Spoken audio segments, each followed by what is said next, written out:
Olá, seja muito bem-vindo à Escola Bíblica, este lugar especial em que nos encontramos para juntos desfrutar da Palavra de Deus. Temos tido a oportunidade de nos encontrar e falar de variados temas diferentes. Na última Escola Bíblica introduzimos este novo tema, o tema sobre a união, a importância da união e de tudo aquilo que ela traz consigo, na nossa relação com Deus, na nossa relação com os outros, na nossa relação como cristãos. E vamos continuar a debater este tema porque ele é muito interessante. Contamos com a presença do pastor João Catarina. Obrigada, João, por estares aqui no nosso meio. Olá, Rita. Continuamos a sentir a alegria de estar aqui a partilhar a palavra do Senhor. E porque queremos partilhar a palavra do Senhor, não vamos demorar mais tempo. Vamos já abrir a nossa Escola Bíblica, como sempre, com o nosso sumário. João, qual é o sumário de hoje? A tendência humana de fazer o que parece correto, baseado no juízo pessoal, leva frequentemente a problemas que criam desarmonia e desunião. Vamos ver o que a Bíblia nos diz, vamos ver o que ela nos fala sobre este tema. Vamos fazê-lo através do livro de Provérbios. Em Provérbios, no capítulo 9 e no versículo 10, diz o seguinte: o temor do Senhor é o princípio da sabedoria e o conhecimento do santo é entendimento. Ou seja, o versículo aqui mostra-nos no sentido ao contrário daquilo que nos apresentaste no nosso sumário. Explica-nos, há um clima de desunião entre personagens bíblicos que nos vai ensinar e nos vai explicar este mesmo tema que nós aqui acabamos de apresentar, a importância dos pensamentos pessoais. Podes, por favor, explicar-nos as consequências e a causa, principalmente a causa desta grande desunião que aparece aqui? Muito bem. Rita, vamos tentar resumir aqui as causas, mas sobretudo resumi-la numa única causa principal e responsável por toda a desarmonia e desentendimentos e discórdia que existem não só nos personagens bíblicos, mas também nas nossas próprias vidas. Mas para isso eu vou recorrer à Bíblia. Portanto, nós vamos ler em Juízes capítulo 20 e no versículo 16. Então qual é a reação que apresentei? Muito bem, diz assim: entre todo este povo havia 700 homens escolhidos, canhotos, os quais todos atiravam com a funda uma pedra a um cabelo e não erravam. Gostei da tua reação porque... Explica-nos lá o que é que isto tem a ver. Eu estava à espera dessa reação porque realmente estamos a falar de causas que estão por detrás de toda a desunião que existe e que nós assistimos, e eu venho com um versículo que aparentemente fala de fundas, de pontaria e de cabelos. Qual é a relação que existe? Total. Porquê? Porque, na verdade, nós encontramos aqui o fundamento, a base e a primeira causa, diria a causa número 1, que está por detrás de tudo isto. Porquê? Se nós repararmos no versículo bíblico, enfim, agora sim contextualizar, porque não temos tempo para isso, nós temos aqui homens, e até um valor, vamos dizer, avolumado, portanto, muitos homens que, de alguma forma, têm uma pontaria bastante afinada.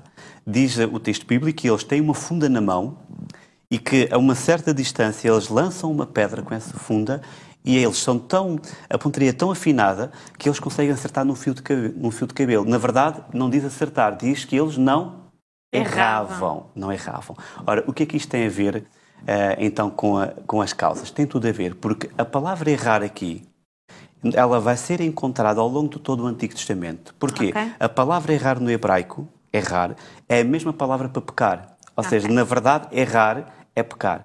O que é que isto quer dizer? Significa isto, que o pecado, o único e verdadeiro pecado que nós podemos definir como pecado é errar o alvo. Vamos supor que eu estou a avançar na direção de Cristo e quando me estou a aproximar de Cristo, estou praticamente com Cristo, eu decido contornar e passo ao lado. Ou seja, eu erro Cristo, eu falho Cristo na minha vida. Isto é definido como o verdadeiro pecado. O resto, Rita, são consequências do pecado. Exatamente. Por isso é que eu gosto de provocar às vezes e dizer que matar não é pecado, mentir não é pecado, adulterar não é pecado. Porquê? Porque o grande pecado é o pecado. Exatamente. O pecado, claro que os outros são pecados, entendemos, mas são pecados. São consequência de eu não estar ligado, de eu interromper a minha ligação com Cristo. Exatamente. Okay? Quando cortamos aquela ligação que nos une, que nos faz manter firmes em Cristo, então como consequência nós pecamos. Exatamente, é isso mesmo, perfeito. Muito bem. O resto são consequências, mas atenção, Rita, há algo que ainda é importante dizer. Consequências que se tornam causas em si mesmas depois da desunião também. Portanto, como são consequências, Mas elas em si depois vão se tornar causas e vão contribuir, inclusive, para mais desarmonia e mais desunião. Mostra-me isso na Bíblia. Muito bem, Rita, claro que podemos ver isso na Bíblia. Aliás, toda a Bíblia apresenta vários, infelizmente, cenários de vida onde conseguimos perceber e identificar essa realidade. Agora, vamos então a Juízes novamente, mas neste caso a capítulo 2. E no capítulo 2 de Juízes nós vamos ler apenas o versículo 11. Vamos encontrar essa realidade, de alguma forma, capítulo 2 de Juízes, no versículo 11, é-nos dito assim: Então fizeram os filhos de Israel o que parecia mal aos olhos do Senhor e serviram os Balaíns. Ou seja, neste contexto e neste momento aqui, nós estamos a ver a consequência natural deles se terem desligado de Deus. Ou seja, das duas uma. Ou eu caminho com Deus, acerto o alvo, estou com Deus, com Cristo na minha vida, e então eu acerto também nas escolhas que eu faço, isso vai-se, de alguma forma, refletir também nas relações que temos, na forma como eu me vou relacionar com Deus, mas, sobretudo, na forma como eu vou viver com os outros. Exatamente, gerir os meus relacionamentos com aqueles que estão à minha volta. Claro. Ou eu acerto, e então eu dirijo a minha vida de acordo com as coordenadas que Deus me dá, ou então eu erro o alvo, ou seja, eu não estou com Deus, e aí já não é Deus que está a dirigir a minha vida. No fundo, eu estou, de alguma forma, a fazer de acordo com a minha forma de pensar, de como eu quero e como eu penso ser melhor, à minha maneira. Ora, isto é um problema, Rita. Portanto, então, repara, quando nós falávamos há pouquinho que isto é uma consequência direta de nós não estarmos com Deus. Portanto, a causa número 1 continua lá atrás, aquela que já falamos. Mas isto agora vai se tornar uma causa também de desunião. Isto porquê? Repara, o apóstolo Paulo diz assim: a maior punição que Deus pode dar ao homem, está em Romanos, é deixar o homem entregue a si mesmo. Porquê? Porque o homem sem Deus falha o alvo. Completamente. O apóstolo Paulo está a explicar que, de alguma forma, a pior coisa que Deus pode fazer connosco é deixar-nos entregues a nós próprios, porque falhamos o alvo. E qual alvo? Agora, repara, já falamos de Cristo, mas a partir de Cristo começamos a falhar tudo o resto. Falha a base e a pirâmide vem abaixo completamente. Sabemos que quando o apóstolo Paulo diz isso, de alguma forma ele está a dizer o quê? Todos nós devemos viver para alguma coisa. Alguma coisa, Rita, vai cativar a tua mente, a tua imaginação. Aquilo que ele está a dizer é, se não for por intermédio da intervenção direta de Deus, aquilo que de alguma forma vai captar a tua atenção nunca será Deus. Ou seja, nós vamos colocar qualquer outra coisa que não Deus no seu lugar. Ora, o que é que isto vai fazer? Tudo. Primeiro, vai-me dar uma visão distorcida de Deus, e uma visão distorcida de Deus vai produzir um relacionamento distorcido com Deus. Exato. E um relacionamento distorcido com Deus vai produzir um relacionamento distorcido com toda a gente e connosco mesmo. É um ciclo vicioso. Na verdade, quando nós abrimos o livro dos Juízes, nós vemos que há um comportamento padrão. Exato. Aqui. Quando nós olhamos para aqui, nós percebemos que, não temos tempo agora, mas todo o livro dos Juízes, nós vemos aqui o quê? Deus, por um lado... a puxar pelos homens. Muito bem. E os homens a caírem e a errarem o alvo. Errar o alvo. E lá vem Deus outra vez, temos Jeremias, não é? Deus a dizer para voltar e etc. Temos todos esses aspectos. Mas o livro dos Juízes, no fundo, é um trajeto que é feito real, que expressa a realidade daquilo que foram as vidas destes homens, onde percebemos esta realidade. Quando eles acertam o alvo, quando eles estão com Deus, eles fazem e seguem em direção apontada por Deus. Exatamente. Por outro lado, quando eles decidem não estar com Deus, quando eles erram o alvo, então nós percebemos e vemos claramente as consequências dessa decisão. Sabes que estavas a falar. Sim. E eu lembrei-me também de reis, do período de reis. Vinha um rei que estava com o Senhor e então era próspero. E então vinha um rei que não seguia ao Senhor e então o povo sofria as consequências, era posto em cativeiro, acontecia-lhe tudo. E levantava-se alguém que... E ao longo da Bíblia nós vemos decorrer este padrão, não é? Eu sinto isto e olho para este padrão. Existe, agora sim, existe alguém ou um símbolo que aparece sempre, não sei se tu sentes isto, que é um padrão dentro do padrão, que é o bezerro de ouro. Já pensaste nisso? O bezerro de ouro, desculpa, o cabrito assado, na parábola do filho pródigo também. Eu gosto de pensar que é o síndrome do cabrito assado, mas há ciclos que se repetem na Escritura. Como há ciclos, e existem ciclos que se repetem na nossa vida. Nós temos comportamentos padronizados, infelizmente. E isso acontece.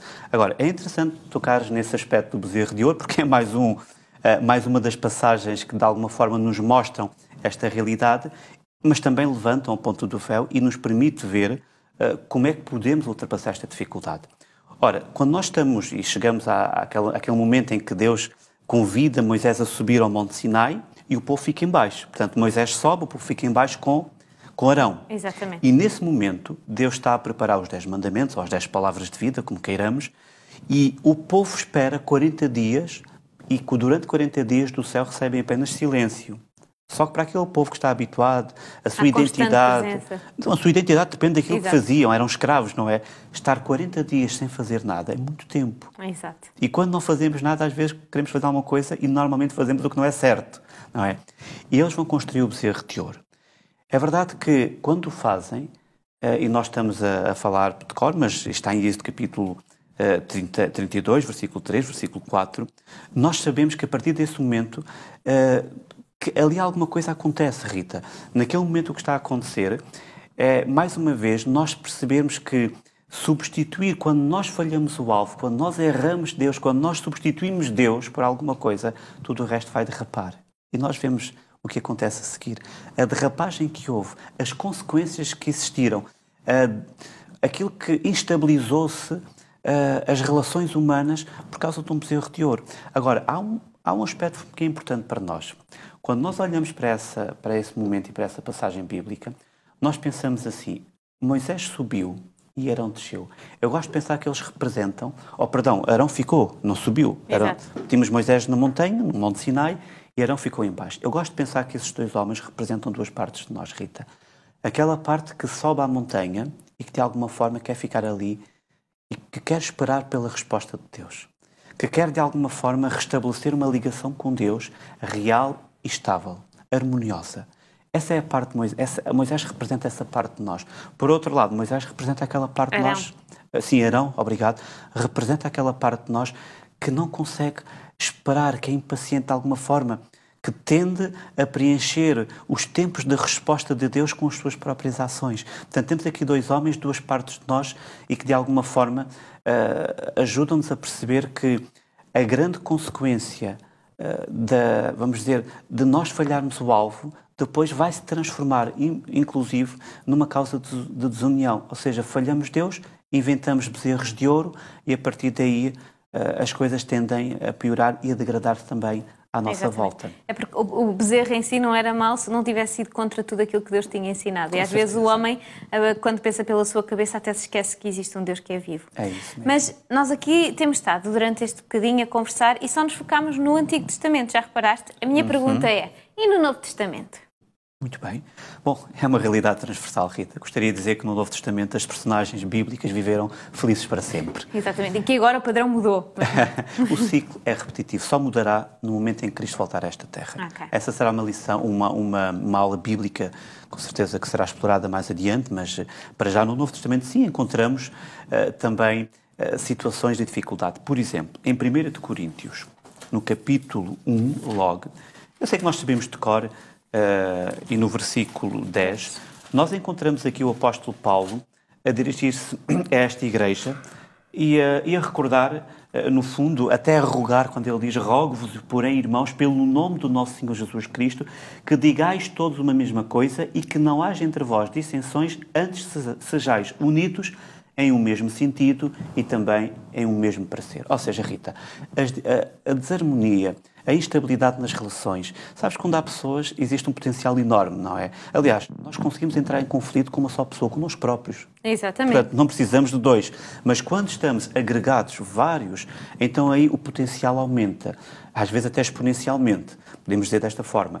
E aquilo que o apóstolo Paulo está aqui a dizer é cumprimentar esta igreja, mas depois, imediatamente, começa a identificar que existem pontos de desarmonia. E qual é o grande ponto?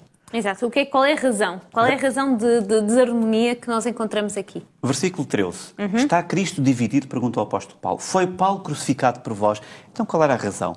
Alguns daqueles que estavam ali estavam a colocar na sua própria, portanto, como modelo, como grande referência, o próprio apóstolo Paulo. Por isso é que Paulo vai dizer, não sou eu que tenho que ser a vossa referência. Fui eu crucificado por vós. Uns são de Paulo, outros são de Apolo. Esta era a grande discussão. Ou seja, mais uma vez, estava-se a errar o alvo. Voltamos sempre ao início. Erramos o alvo. Sempre que substituímos Deus, seja por um objeto ou por um ser humano, sempre que colocamos Deus, alguém no lugar de Deus, seja aquilo que for, nós estamos a fazer isto. E é para esta situação que o apóstolo Paulo está a chamar a atenção. Sou eu ou fui eu crucificado por vós? Rita, porquê é que é tão difícil, ou melhor, tão perigoso, nós colocarmos pessoas, mesmo que seja o apóstolo Paulo, que foi um homem extraordinariamente bom e é um modelo e uma referência, e que teve a ousadia de dizer, sede meus imitadores. Mas porquê é que é tão perigoso nós colocarmos pessoas como referência? Porquê é que falhamos o alvo aí?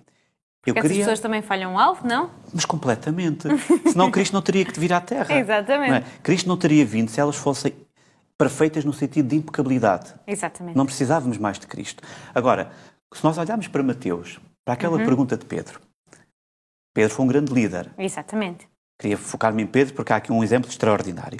Um grande líder que vai fazer a seguinte pergunta a Cristo. Senhor, quantas vezes eu devo perdoar o meu irmão? Exatamente. E ele faz aquele cálculo mental, não é? Fantástico. Então, se 3 dizem os fariseus, exatamente, eu não vou dizer não só o dobro, mas o mais que o dobro. Então, 7. 7. Porquê? Porque os fariseus diziam o quê? Que Deus não poderia perdoar o mesmo pecado à mesma pessoa mais do que 3 vezes. Exatamente. E diziam que nós não poderíamos ser mais generosos que Deus. Se Deus só perdoava 3, nós não podíamos ir além das 3. Então porquê que Pedro deu 7? Precisamente. Esta conta mais ou menos que eu fiz, talvez? Claro, não, porque ele no fundo sabia que Cristo vai sempre além e levanta sempre a fasquia, então deu o dobro e pelo simples não, mais uma. Ele estava a ser generoso ou não? Sim. Sim, claro que sim, no pensamento humano e no pensamento das pessoas à volta dele. E nós, se tu me pisares 7 vezes de propósito no mesmo pé, sou capaz de não me perdoar as 7 vezes. Mas é isso mesmo, ele estava a ser generoso. No entanto, o Pedro, que é uma referência, o Pedro, que é um modelo para nós, que foi o apóstolo, não é? Discípulo de Cristo, quando nós vamos um pouquinho mais fundo na questão, nós percebemos qual é o que é que está por detrás desta pergunta. E nós podemos reformular a pergunta de Pedro de outra forma, por outras palavras. E se nós reformularmos, nós podemos dizer isto: Senhor, quando é que eu posso parar de amar o meu irmão e dar-lhe aquilo que ele merece? À 7ª vez é suficiente? Já posso parar? Esta é a pergunta de Pedro. No fundo, é uma pergunta muito humana. É a nossa pergunta. Andamos sempre de calculadora na mão. Porquê? Porque sem Cristo, quando erramos o alvo, nós somos um projeto falido, Rita. Exatamente. É por isso que não podemos fazer de pessoas referências e modelos. Senhor, quando é que eu posso parar de amar o meu irmão? Esta era a pergunta de Pedro.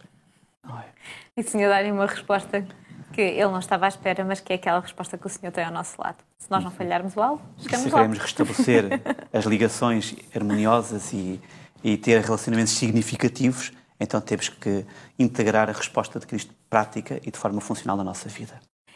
Obrigada. Vamos agora passar à aplicação a isto que nos disseste. Como é que nós vamos poder aplicar fazendo aquilo que nos foi apresentado? Bom, o primeiro passo, eu diria, nós somos convidados a não falhar o alvo. É verdade, prezado amigo que nos acompanha, e nós aqui no estúdio também, nós temos vidas ocupadas. Nós temos que levar os filhos à escola, nós temos que cuidar da casa, nós temos que trabalhar, e no meio de tanta atividade nós somos, por vezes, enfrentamos dificuldade na gestão do nosso tempo. Então o tempo é uma dificuldade. O desafio que Deus nos lança é nós encontrarmos no meio de todas as atividades, em primeiro lugar, tempo para o Senhor, a não errarmos o alvo, a irmos na direção de Cristo, mas não passarmos ao lado. E depois deixarmos Cristo tratar e cuidar das nossas relações. É possível que tenhamos relações quebradas, relações significativas que se tenham perdido. É possível. Talvez tenhamos errado o alvo, talvez os outros tenham errado o alvo, mas alguém tem que tomar a iniciativa da reconciliação.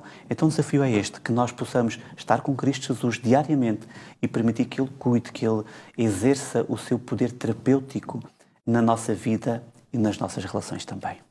Então, com este convite, agarrarmos nas nossas fundas para acertar no cabelo, vamos então fechar a nossa escola bíblica. Muito obrigada pela sua presença, muito obrigada por fazer parte destes momentos especiais. Queremos continuar a contar consigo. Encontramos-nos na próxima aula bíblica. Até já.